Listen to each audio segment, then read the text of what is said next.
నమస్తే, welcome to Andhraprabha. నేను రఘునందన్. నేపాల్లో జెన్జీ ఉద్యమం గనకైతే 13-28 సంవత్సరాల లోపు వాళ్ళైతే యూట్యూబ్ రావట్లేదనో, ఫేస్బుక్, ఇన్స్టాగ్రామ్ రావట్లేదో అని గొడవ పడతారు. ఒక రోజు లేదా 2 రోజులు, 4 రోజులు. శాంతియుతంగా నిరసనలు తెలుపుతున్నాము అని అక్కడ యూత్ కూడా చెప్పింది. ఇదొక ఎత్తైతే ప్రధానమంత్రి ఓలీ శర్మకు వ్యతిరేకంగా, ఆ పార్టీలకు, అవినీతి పరులకు వ్యతిరేకంగా కూడా ఒక ఉద్యమం కనుక అనుకున్నట్లయితే అది జెన్జీ ఉద్యమం అయితే కాదు. ఎందుకంటే కేవలం 27 సంవత్సరాల లోపు వాళ్ళు దేశంలో అవినీతి జరిగిపోతోందని ఆలోచించి రెజిమ్ చేంజ్ చేసేంత స్ట్రాటజీ వాళ్ళ దగ్గర ఉండదు. నిజానికి కేవలం ఒక్కరోజు స్ట్రాటజీ మాత్రమే వాళ్ళ దగ్గర ఉంది. అది కూడా శాంతియుత నిరసన. రెండో రోజు ఏం చేయాలో కూడా ఎవరికి తెలియదు, స్ట్రాటజీ లేదు, ఇన్ఫర్మేషన్ కూడా లేదు కనీసం. కానీ పార్లమెంట్ భవనానికి నిప్పు పెట్టారు. మరి ఏమిటి అంటే వీళ్ళు ఏం కోరుకున్నారు, ఎవరు కోరుకున్నారు? మరి విద్రోహ శక్తులు ఉన్నాయి దీంట్లో, విదేశీ శక్తులు ఉన్నాయి అంటే కొంతమంది కాదంటారు. పోనీ అసలైన రీజన్ ఏమిటి అంటే దానికి ఆధారాలు లేవు. మరోవైపు అక్కడ స్వయంగా విద్యార్థులే మేము శాంతియుతంగా మాత్రమే గొడవ పడుతున్నాం కానీ నిప్పులు పెట్టే పరిస్థితి లేదు, మాకే తెలియదు ఇది అని చెప్పి విద్యార్థి నాయకులు అంటున్నారు. సో ఇది కాబట్టి దీని వెనక ఖచ్చితంగా ఒక శక్తి ఏదో నడిపించింది అని మనం అర్థం చేసుకోవచ్చు. ఇదంతా ఒక ఎత్తు అయితే మరి ఇప్పటి వరకు రాచరిక వ్యవస్థ, ప్రజాస్వామ్య వ్యవస్థ విషయంలో ఎలాంటి అభిప్రాయం ఉంది, మరి ఏం జరిగింది, అది ఎటు దారి తీసి లాస్ట్కి ఈ పరిణామాలకు వచ్చింది? ఇదే అంశంపై మాట్లాడడానికి మనతో పాటు మాజీ మావోయిస్టు నేత జంపన్న గారు ఉన్నారు. వారు తమ అభిప్రాయాన్ని వ్యక్తపరుస్తున్నారు. ఏమిటి అనేది మనం వారితో తెలుసుకుందాం. జంపన్న గారు నమస్తే అండి, వెల్కమ్ టు ఆంధ్రప్రభ. నమస్తే సార్, ఇప్పుడు రకరకాల మాటలు వినబడుతున్న నేపథ్యంలో మీ అభిప్రాయం ఎలా ఉంది ఈ అంశం మీద? మీ అవగాహన కూడా ఎలా ఉంది దీని మీద? మీరు ఎటువంటి అనాలిసిస్ చేస్తున్నారు ఈ అంశానికి సంబంధించి? నేపాల్ జెన్జీ ఉద్యమం అకస్మాత్తుగా అంటే ఒకేసారి ఆ దేశం మాత్రమే కాదు, ప్రపంచం మొత్తంగా కూడా నివ్వరపోయే విధంగా ఆ ఉద్యమం ఏదైతుందో అనేక ప్రశ్నల్ని ముందుకు తీసుకొచ్చింది. ఆ ప్రశ్నలు ముందుకు తీసుకురావడం లోపల ఇంత సడన్ గా ఒక పెద్ద ఉద్యమం ఎట్లా కొనసాగింది? దీని వెనకాల ఎవరున్నారు? వాస్తవంగా అక్కడ అధికార పార్టీలకు సంబంధించిన కాంగ్రెస్ పార్టీ, యుఎంఎల్ పార్టీ అధికారంలో ఉన్నారు. ప్రతిపక్ష పార్టీ అయిన అంటే ప్రధానమైన ఒక పార్టీలో భాగమైన ప్రచండ సిపిఐ, సిపిఎన్ మావోయిస్ట్ పార్టీ అది కూడా ఏంటంటే నాయకత్వం వహించలే ఈ ఆందోళనకు. ఈ పార్టీలే కాదు, ఇంకా కొన్ని ప్రాంతీయ పార్టీలు ఏవైతున్నాయో అవి కూడా నాయకత్వం వహించిన చిహ్నాలు ఏమీ లేవు. అంటే సడన్ గా యూత్ 28 సంవత్సరాల లోపున్న యూత్ ఏదైతుందో ఇది ఈ ఉద్యమాన్ని ఇది బ్రేక్ చేయడం అనేదైతుందో, బ్రేక్ చేయడమే కాదు, ఇప్పుడు ఆ తర్వాత ప్రధానమంత్రి రాజీనామా చేసిండు, మంత్రులు రాజీనామా చేసిండ్రు. చివరికి కొత్త ప్రధానమంత్రి ఎన్నికయ్యి కూడా ఏందంటే ఇప్పుడు ఒక ఒక ఒక ప్రభుత్వం ఏర్పడి పార్లమెంట్ మొత్తంగా కూడా రద్దు చేయడం కూడా జరిగింది. పార్లమెంట్ మొత్తంగానే. కాబట్టి ఈ మొత్తం ఏవైతున్నాయో ప్రపంచంలోమట ఈ యొక్క ప్రశ్నలుగా అసలు ఏంటి అసలు? ఇంత త్వరగా రావడం అనేది ఇలా 2, 3 ప్రశ్నలున్నాయి. ఒకటేంటిదనంటే అంటే ఆ ప్రభుత్వము అవినీతి ఉంది ఒకటి, నిరుద్యోగ సమస్య పరిష్కరించలేదు, అసమానతలు ఉన్నాయి. కాబట్టి ఈ రకంగా ఉన్నప్పుడు ఇది ఒక నేపాలే కాదు, ప్రపంచవ్యాప్తంగా ఎక్కడైతే అంటే సాధారణంగా ప్రపంచవ్యాప్తంగా ఈ సమస్యలున్నాయి. చాలా సీరియస్. నేపాల్ కంటే 10 రెట్లు ఎక్కువున్నది. మన భారతదేశంలో కూడా 10 రెట్లు ఎక్కువుంది ఈ సమస్య. ఈవెన్ మన తెలంగాణలో కూడా గమనిస్తే గత 30 సంవత్సరాల నుంచి మనం అవినీతి తింటూనే ఉన్నాం మనం. కాబట్టి నేపాల్‌తో పోల్చుకుంటే ఇక్కడ 10 సార్లు విప్లవాలు రావాలి. 10 సార్లు రావాలి. అవును. అవినీతి ఉన్నది, బంధుప్రీతి ఉన్నది, వారసత్వ రాజకీయాలు ఇవన్నీ ఉన్నాయి, వాస్తవాలే. అవును. కాబట్టి ఇది ఏదైతే ఉందో అంటే ఒక రకంగా ఇందులోపట ఇక్కడున్న యూత్, ఇక్కడున్న నిరుద్యోగులకు, ప్రజలకు కూడా ఏందంటే ఒక రకంగా ఉత్తేజకరంగా కూడా ఉన్నది ఇది. ఒక భారతదేశం ప్రపంచవ్యాప్తంగా ఉంది.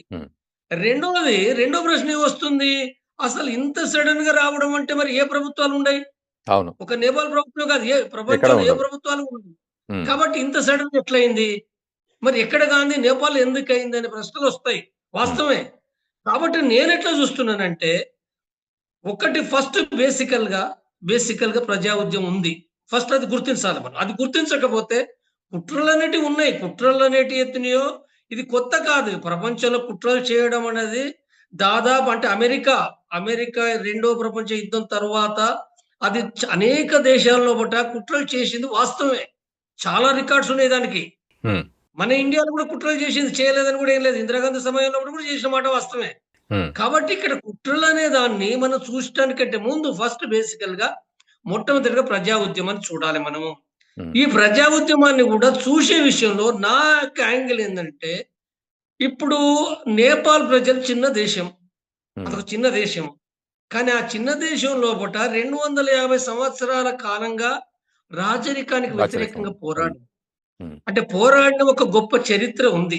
గొప్ప హ్మ్. చరిత్ర ఎంత గొప్ప చరిత్ర అంటే ఆ దేశంలో కమ్యూనిస్టులు అనేక గ్రూపులున్నాయి. ప్రధానమైన పార్టీలు సీపీఎన్ మావోయిస్ట్ పార్టీ ఉంది. తర్వాత యూఎంఎల్ పార్టీ ఉంది. హ్మ్. మావోయిస్ట్ పార్టీ అయితే చాలా కాలం కూడా కాట్మండును ఆక్రమించే విధంగా కూడా సాయుధ పోరాటాన్ని కొనసాగించింది. ఈ హ్మ్. చరిత్ర కూడా మనకు తెలుసు. హ్మ్. కాబట్టి వాళ్ళు 2007 లోపట దాన్ని విరమించి, ఆ తర్వాత రాచరికాన్ని దాన్ని దాన్ని కూల్చేసి, హ్మ్. ఒక ప్రజాస్వామిక వ్యవస్థను ఏర్పాటు చేయడం ఇది మంచి విషయం ఇది. ఓకే. ఇది మంచి విషయం. హ్మ్. నా దృష్టిలో ఒక విప్లవమే అది. ప్రజాస్వామిక విప్లవమే అనొచ్చు దాన్ని. ఒక హ్మ్. రకంగా. కాబట్టి ఇలాంటిది అంటే ఇప్పుడు గత 18 సంవత్సరాలుగా కొనసాగుతున్న దాంట్లే వాళ్ళు చాలా వాగ్దానాలు చేసిర్రు ప్రజలకు. హ్మ్. చాలా వాగ్దానాలు చేశారు. కానీ ఈ వాగ్దానాల అమలు అనేదైతే ఉందో అది హ్మ్. అంటే తక్కువుంది. అమలు జరగటం లేదు. ఒకటి కనబడుతుంది. అసమానతలున్నాయి. హ్మ్. కాబట్టి ఈ అసమానతలున్నాయి. నిరుద్యోగం ఉంది. పైగా ఈ ప్రభుత్వాలు ఈ 18 సంవత్సరాల కాలంలో బట్టి కూడా ప్రభుత్వము స్థిరంగా లేవు. హ్మ్. ఎప్పుడు చూస్తున్నాం కదా మనం. అంటే అవును. 14 సార్లు కూడా ప్రభుత్వాలు మారినాయి. మారినాయి. అవును. తిరిగి అసమానతలున్నాయి. నిరుద్యోగం ఉంది. తర్వాత ప్రజాస్వామ్యం ఎంతైతే అమలు జరపాలనో జరపని పరిస్థితి ఉంది కాబట్టి ప్రజల లోపట ఒక రకమైన తీవ్రమైన వ్యతిరేకత పెరిగింది. సో, మీరన్నట్టుగా సార్ ఇప్పుడు జంపన్న గారు, ఇప్పుడు మీరన్నట్టు అకస్మాత్తుగా వచ్చింది అని అంటున్నారు గదా! ఇది అయితే కేవలం ఎవరి ప్రమేయం లేకుండా స్వచ్ఛందంగా జెన్‌జీ అంటే 13-27 ఏండ్ల వాళ్ళు ఇంత నిర్ణయం తీసుకొని, ఇంత విప్లవాత్మకంగా తీసుకునే అవకాశం ఉంటదంటారా? అంటే ఇక్కడ ఫస్ట్ నేనేమంటున్నానంటే ప్రజల్లో ఒకటి అసంతృప్తి ఉన్న విషయాన్ని మనం గుర్తించాలి. First okay. బేసికల్‌గా. ప్రజలు ఓకే. అసంతృప్తి లేకపోతే కుట్రలేం చేయలేవు గదా! అవును. కుట్రలు వాళ్ళు ఎంత చేద్దాం అనుకున్నా వాళ్ళు ఏమీ చేయలేరు. హ్మ్. ముందు ప్రజానీకంలో అసంతృప్తి ఉంది గదా! హ్మ్. 20% నిరుద్యోగం ఉందనంటే మరి ఎట్లా ప్రజలు హ్మ్. అసంతృప్తి తీవ్రంగా ఉంటది. ఓకే. అసంతృప్తి వరకు ఓకే. హ్మ్. అదొకటే కాదు. ఇప్పుడు సోషల్ మీడియాను ఇప్పుడు సడెన్‌గా హ్మ్. సోషల్ మీడియాను మొత్తం బ్యాన్ చేసిర్రు. 26 హ్మ్. యాప్‌లను బంద్ చేసిర్రు. హ్మ్. 26 యాప్‌లను బంద్ చేస్తే సరే కారణాలు ఏమన్నా కావచ్చు. హ్మ్. అంటే అక్కడ రిజిస్ట్రేషన్ చేయలేదనో, ఇంకోటో ఉండొచ్చు. లెవ్వని హ్మ్. కాదు. హ్మ్. కానీ ఉన్నప్పటికీ ఆల్ ఆఫ్ సడెన్‌గా అది బంద్ పెట్టినప్పుడు వాళ్ళ యొక్క స్వేచ్ఛను హరించినట్టు అయితది గదా! హ్మ్. 2 రకాల పరిణామాలు జరిగినాయి కదా! సోషల్ మీడియాను బంద్ పెట్టడం ద్వారా. అవునవునవును. ఒక అవును. పరిణామం ఏంది? ఇవాళ ప్రపంచంలో కూడా సోషల్ మీడియా ఆధారంగా జీవిస్తున్నారు హ్మ్. చాలామంది. అవును. సోషల్ మీడియా ఆధారంగా జీవిస్తున్నారు. హ్మ్. వాళ్ళ లైఫ్ దెబ్బతింటది గదా! హ్మ్. నిరుద్యోగం ఉంది. దానికి తోడు నువ్వు బంద్ పెట్టడంతోటి దెబ్బతింటది. అంటే ఇక్కడ 2 అంశాలు సార్. ఇప్పుడు 2 అంశాలు. ఇది సోషల్ మీడియా లొల్లి అనుకోవాలనా? అవినీతి గురించి లొల్లి అవినీతి గురించి అయితే జెన్‌జీ ఉద్యమం గానే కాదు. సోషల్ మీడియాకైతే మాత్రం అవినీతికి సంబంధమే లేదన్నట్టు మాట్లాడాల్సొస్తది మరి అట్లా అంటే. హ్మ్. ఎక్కడో కాడ బరస్ట్ అయితది. అవును. ఎక్కడో కాడ ఏదో ఒక విషయం పైన బరస్ట్ అయితది. మనం హ్మ్. అంటే ఇది ప్లాన్డ్‌గా జరిగిన ఉద్యమం కాదు. ఫస్ట్ పాయింట్ ఏంటంటే ప్లాన్డ్ ఉద్యమం కాదు. ఓకే. ప్లాన్డ్ ఉద్యమం అయితేనే మనకు ముందే అర్థమయ్యేది. హ్మ్. కానీ ప్లాన్డ్ ఉద్యమం కాదు. హ్మ్. ప్లాన్డ్ ఉద్యమం కాదు అనంటే దీన్ని మరి ఆల్ ఆఫ్ సడెన్‌గా హ్మ్. జెన్‌జీ అని పేరు పెట్టుకోవడం లోపట ఇంత సడెన్‌గా ఎట్లా అయిందనంటే హ్మ్. ప్లాన్డ్ ఉద్యమం కాదు. స్పాంటేనిటీ ఉద్యమమే. కానీ ఈ స్పాంటేనిటీ లోపట కూడా కొన్ని శక్తులు పనిచేసినాయి. కొన్ని హ్మ్. శక్తులు ఏ శక్తులనేది ఏదుందో మనకు ముందు అర్థం కావాలి. హ్మ్. కొన్ని శక్తులైతే మాత్రం ఉన్నాయి. ఈ శక్తుల లోపట ఇప్పుడు మనం గమనిస్తే, హ్మ్. ఇప్పుడు ఈ జంజీ ఉద్యమం లోపట ఇప్పుడు కొన్ని చిన్న పార్టీలు, సంస్థలు హ్మ్. గూడా ఉన్నాయి. ఇప్పుడు హ్మ్. ఆర్ఎస్‌పీ పార్టీ అని ఒకటుంది. హ్మ్. వాస్తవంగా ఆర్ఎస్‌పీ బ్యాక్‌గ్రౌండ్ ఏంటిదనుకున్నప్పుడు అది రాచరికానికి మద్దతు చేసిన సంస్థది. ఓకే. వాస్తవంగా హ్మ్. రాచరికానికి మద్దతు చేసిన సంస్థ. హ్మ్. అమెరికాకు దగ్గరగానే ఉంటది. ఆర్ఎస్‌పీ అనేది అమెరికాకు దగ్గరగా ఉండే మాట వాస్తవమే. హ్మ్. అయితే ఇదొకటే కాదు. ఇంకా వేరు సంస్థలు ఇప్పుడు సపోజు సీపీఎన్ మావోయిస్ట్ పార్టీ నుంచి విడిపోయిన హ్మ్. అదొక మావోయిస్ట్ పార్టీ. హ్మ్. ఏది ఆయన పేరు బిక్రమ్. బిక్రమ్ హ్మ్. అనే నాయకుని ఈ ఓకే. ఆధ్వర్యంలో ఉన్నది. ఇంకా హ్మ్. చాలా చిన్న సంస్థలున్నాయి. కానీ ఇవన్నీ గూడా ఏందనంటే ఎప్పుడైతే ఈ యాప్స్ బంద్ జేయడంతోటి హ్మ్. వీళ్ళు సడెన్‌గా ఏంటంటే ఆర్గనైజ్ అయ్యిండ్రు గదా! హ్మ్. అంటే ఆర్గనైజ్ గావడానికి ఇది ఉపయోగపడింది. ఆ! ఈ రకంగానే చూడాల్సొస్తది తప్ప 2 ఉన్నాయి. నా ఉద్దేశంలో ఒకటేందనంటే, ఒకటి ప్రజల సమస్యలున్నాయి. ఇది అవును. వాస్తవంగున్నాయి. హ్మ్. దీన్ని ఫస్ట్ అర్థం జేసుకోవాలి. రెండోదేందనంటే కుట్రలు పనిజేసినాయి. కొంతవరకు మాత్రం కుట్రలు మాత్రం హ్మ్. కొంతవరకు. హ్మ్. ఈ రెండిటిని జూడకపోతే కుట్రలను మాత్రమే మనం ప్రధానంగా జూస్తే ప్రజల సమస్యలు పరిష్కరించలేం మనం. ఓకే. సో, కుట్రలు పనిచేసినాయి అనే విషయానికి వస్తే, మరి ఆ కుట్రదారుడు ఎవరు అనేది కూడా ముఖ్య పాత్ర పోషిస్తుంది గదండీ! ఆ క్వెషన్ గూడా. సో, దాన్ని మనం ఎలా అర్థం చేసుకోవాలి అని. ఎందుకంటే మీరన్నట్లు అదే పని గనక భారత్‌లో చేస్తే లేదా తెలంగాణలో గనక చేస్తే ప్రతి సంవత్సరానికి ఓసారి రావాల్సొస్తది ఇట్లాంటి ముచ్చట చెప్పినప్పుడు. బట్ అది కాదు కదా! ఇప్పుడు రాచరికం గూడా కాదది. ప్రజాస్వామ్యబద్ధంగా నడుస్తున్న దేశంలో మరి ఇట్లా ఇక ప్రతిసారి రెజిమ్ చేంజ్ చేసుకోవడం అనేది తప్పవుతుంది గదా! సో, అప్పుడు ఈ కుట్ర సక్సెస్ అయింది అంటే ఎవరి కుట్ర సక్సెస్ అయింది అనుకోవాలి మరి? అదే అంటే ఇప్పుడు మన ముందట ఈ ప్రశ్న ఉన్నమాట వాస్తవం అది. అంటే హ్మ్. ఇప్పుడు ఈ ప్రశ్న ప్రజల ఆందోళన కొనసాగించడం న్యాయమైంది ఫస్ట్ పాయింట్. హ్మ్. కానీ ఈ ఈ ఈ ఉద్యమం లోపట ఏ నినాదాలైతున్నాయో అంటే మొత్తంగానే పార్లమెంటు అనేదేందో రద్దు చేయడం అనేదేందో, హ్మ్. రద్దు చేసి ఇప్పుడు కొత్తగా వచ్చిన ప్రభుత్వం గూడా రద్దు చేసేసి మళ్ళీ 6 నెలల లోపటే ఎన్నికలు జరపాలంటున్రు. ఆ! హ్మ్. మరి హ్మ్. 6 నెలలకు ఎన్నికలు జరిపితే మళ్ళెవరొస్తారు? హ్మ్. మళ్ళెవరొస్తారంటే ఇప్పుడున్న ప్రధాన పార్టీలు ఈ హ్మ్. పార్టీలే గదా! అవును. ఇప్పుడు యూఎంఎల్ పార్టీ దాంట్లో అవినీతి ఆరోపణలు ఎదుర్కొంటుండ్రు. హ్మ్. తర్వాత మన కాంగ్రెస్ పార్టీ ఆరోపణలు ఎదుర్కొంటుంది. హ్మ్. ప్రచండ ఆరోపణలు ఎదుర్కొంటుండు. ప్రచండ మాత్రమే కాదు ఇప్పుడు. హ్మ్. ఇప్పుడు ఆర్ఎస్‌పీ ఉన్నది కదా! రవి ఏదో హ్మ్. ఉన్నది పేరు. రవి. ఆ! ఆ! రవి కూడా ఆరోపణలు ఎదుర్కొంటున్నాడు. హ్మ్. అంటే ఈ ప్రధాన పార్టీలనుకుంటే మరి ఆరోపణలు లేని వాళ్ళెవరు? ఎవరు రావాలి రేపు? హ్మ్. మళ్ళీ 6 నెలల లోపల కూడా మళ్ళీ ఇదే కదా పరిస్థితి. హ్మ్. ఎన్నికలు పెడితే మళ్ళీ వీళ్ళే వస్తారు. నా అవునవును. ఉద్దేశంలో అంటే హ్మ్. నాయకులను మార్చొచ్చు గాక, నాయకులను మార్చొచ్చు. కానీ సరైన నిబంధనలు ఉండి ఒక మూవ్‌మెంట్ జరుగుతే తప్ప అంత హ్మ్. ఈజీ కాదు. హ్మ్. ఇప్పుడు అందుకోసమే ప్రధానమంత్రి ఎన్నికైన తర్వాత పార్లమెంట్ రద్దు చేస్తే అక్కడ అన్ని పార్టీలు మొత్తం కంప్లీట్‌గా వ్యతిరేకించినాయి. హ్మ్. పార్లమెంట్‌ను రద్దు చేయడం అనే దాన్ని. హ్మ్. నిన్న వ్యతిరేకించారు వాళ్ళందరూ. అవును. హ్మ్. కాబట్టి సమస్య ఏందనంటే ప్రజల ఆందోళనలో కూడా న్యాయం ఉన్నది. ఇది హ్మ్. వాస్తవమే. కానీ ఈ సమస్యను పరిష్కరించిన పద్ధతి ఏదైతుందో ఒక రకంగా అంటే ఇప్పుడు అది నిర్ణయించిందెవరు? హ్మ్. అధ్యక్షుడు గదా! అధ్యక్షుడు, అవును. ప్రధానమంత్రి. ఇంక అవును. దాన్ని నిర్ణయించింది ఎవరు లేరు. హ్మ్. కొంతమంది ఇంకెవరైనా ఉండొచ్చు కొద్దిమంది గాని. హ్మ్. అంటే ఈ నిర్ణయం వెనకాల ఎవరున్నారు? వాస్తవంగా ఇది ఎటుపోతుంది? హ్మ్.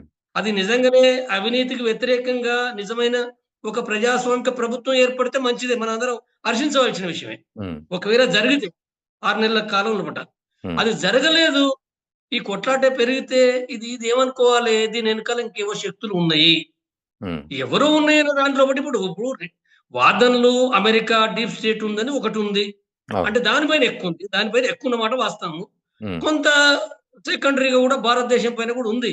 భారత హ్మ్. ప్రభుత్వం పైన గూడా ఉంది. కానీ భారత ప్రభుత్వం ఇది వ్యతిరేకిస్తుంది. అక్కడ హ్మ్. జరుగుతున్న హ్మ్. ఏదైతుందో ఈ పరిణామాల్ని హర్షించలేదు. ఇది హ్మ్. వ్యతిరేకించింది. హ్మ్. ఇది వ్యతిరేకిస్తూ ఇప్పుడు కేంద్ర ప్రభుత్వానికి సంబంధించిన అంటే బీజేపీ లేదా ఆర్ఎస్ఎస్ సోషల్ మీడియా కంప్లీట్‌గా ఏందంటే దాన్ని వ్యతిరేకిస్తున్నాయి. ఇది సరైనది కాదిది. అవును. అవును. ఇది దీని వెనకాల డీప్ స్టేట్ ఉంది అనేదేందో వాళ్ళు కంటిన్యూ‌గా ప్రచారం చేస్తుండ్రు. హ్మ్. కాబట్టి ఈ రెండిటిని చూసినప్పుడు ఏందంటే మనకేమనిపిస్తుంటే భారతదేశం కాకపోవచ్చు. భారతదేశానికి అవసరం ఏంటిది? హ్మ్. తర్వాత భారతదేశానికి కూడా ఏందంటే ఇప్పుడు ఎట్లా చూస్తున్నానంటే ఇప్పుడు అక్కడ గవర్నమెంట్ ఏదైతే ఉందో హ్మ్. ఇప్పుడు కొంత చైనాకు దగ్గరగుంది. కొంత హ్మ్. చైనా అంటే రిలేటివ్‌గా కొంత చైనాకు దగ్గరగుంది. భారతదేశానికి గూడా ఏందంటే కొంత బ్యాలెన్స్ ఉంది. పూర్తిగా హ్మ్. భారతదేశానికి వ్యతిరేకంగా లేదు. హ్మ్. ప్రచండ ప్రధానమంత్రి ఉన్నప్పుడు గాని, కోహ్లీ అవును. ఉన్నప్పుడు గాని, హ్మ్. లేదా ఇప్పుడు ఇంకా ఏది కాంగ్రెస్ పార్టీకి సంబంధించిన వీళ్ళు ఉన్నప్పుడు గాని, వీళ్ళెవ్వరు గూడా భారతదేశానికి వ్యతిరేకంగా లేరు. హ్మ్. కొన్ని స్టేట్‌మెంట్‌లు ఇచ్చిండ్రు గానీ పూర్తి వ్యతిరేకంగా ఎన్నడూ లేరు. హ్మ్. భారతదేశంతో సంబంధాలు మెయింటైన్ అయితున్నాయి. హ్మ్. అయితే ఇప్పుడు ఎందుకు ప్రధాని ఓలీ గూడా విపరీతమైన వ్యాఖ్యలు చేశారు గదా! రాముడి విషయంలో గాని, లేకపోతే ఈ చైనా బెల్ట్ అండ్ రోడ్ ఇనిషియేటివ్‌కి సపోర్ట్ చేసే పద్ధతిలో గాని, ఇవన్నీ గూడా జరిగినాయి. అంటే భారత్‌కి వ్యతిరేకంగానే జరిగింది. దీనికి తోడు అతని అవినీతి గూడా ఉంది. సో, భారత్‌తో ఎప్పుడు సఖ్యతగా ఉన్న సందర్భం ఆయన దగ్గర లేదు. అవును. అంటే ఇప్పుడు ప్రచండ గూడా వ్యతిరేకించిండు గదా! హ్మ్. ప్రచండ గూడా మాట్లాడిండు. సో, మాట్లాడిన సఖ్యత కాంగ్రెస్ వాళ్ళు సఖ్యత కూడా మాట్లాడిన అక్కడ 3 పార్టీలకు సంబంధించిన వాళ్ళు హ్మ్. మాట్లాడని వాళ్ళు లేరు. కొద్దిగా హ్మ్. డిఫరెన్స్ ఉండొచ్చు. కోహ్లీకి లేదా కాంగ్రెస్ నేతకు లేకపోతే ప్రచండకు డిఫరెన్స్ ఉండొచ్చు. హ్మ్. కానీ ముగ్గురు గూడా ఏందనంటే భారత్ పైన వ్యతిరేక విషయాలు మాట్లాడినోళ్ళే ముగ్గురు. 3 పార్టీలు మాట్లాడినాయి. హ్మ్. మాట్లాడిన అసలు ఇండియాకి సపోర్ట్‌గా మాట్లాడిన పార్టీలేవి? హ్మ్.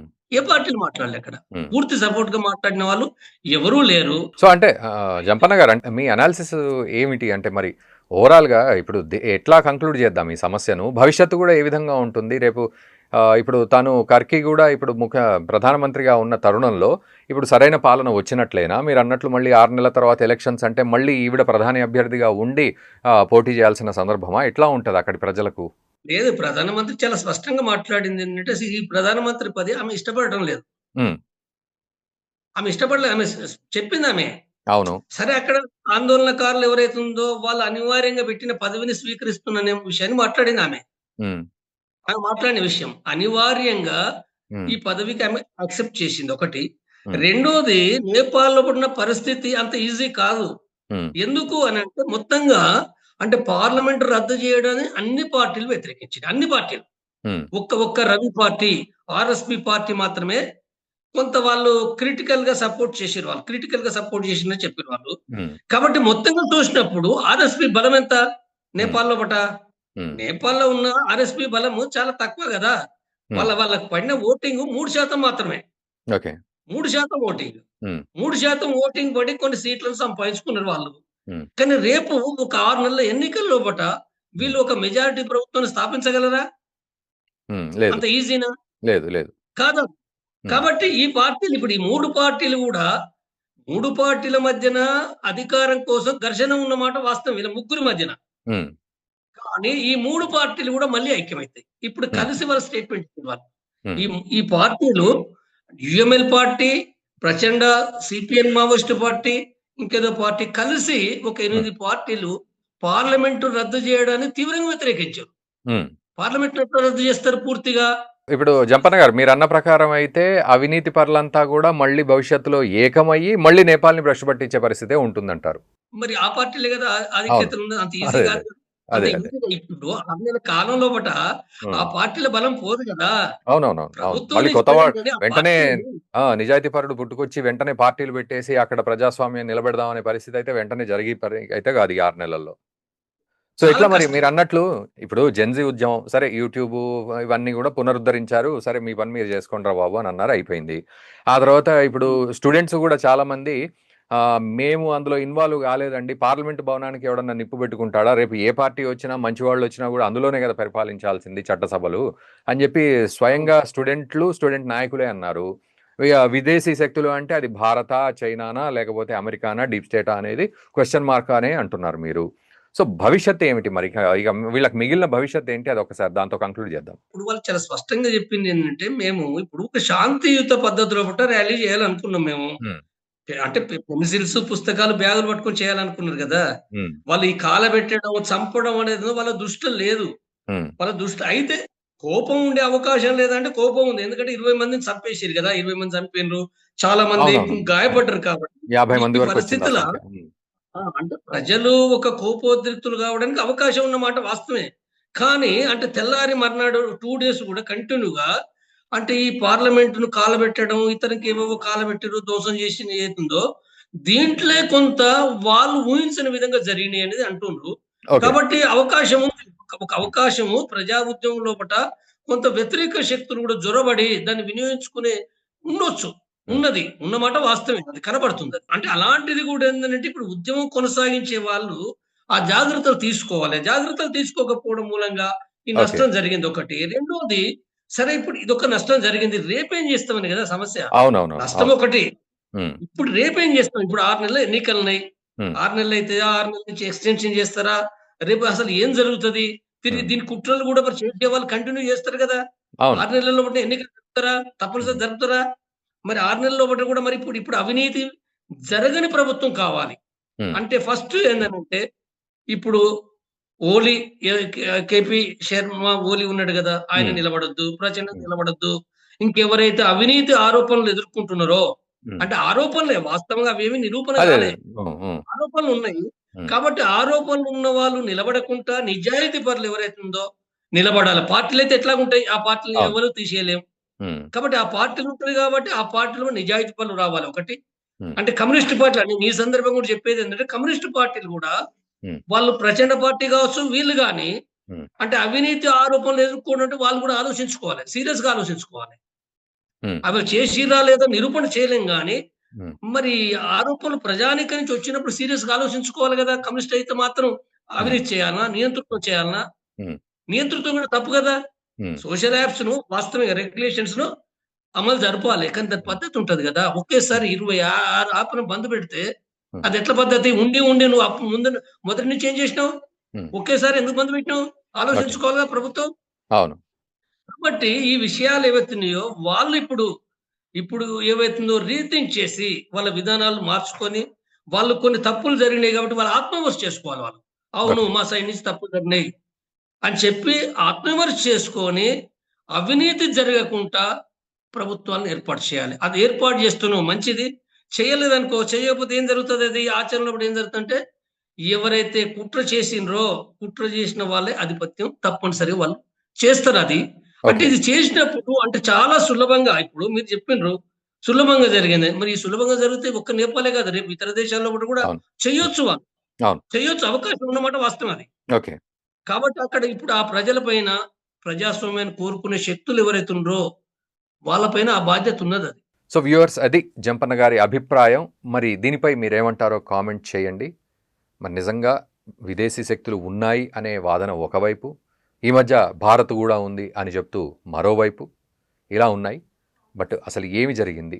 అక్కడ ప్రజలు కేవలం అవినీతికి వ్యతిరేకంగా మాత్రమే పోరాటం చేసి రెజీమ్ చేంజ్ చేశారా? నిజంగా అంత ఉందా? అనేది మీరు ఖచ్చితంగా కామెంట్ చేయండి. ఈ వీడియోని మీ మిత్రులకు కూడా షేర్ చేయండి. Thank you very much.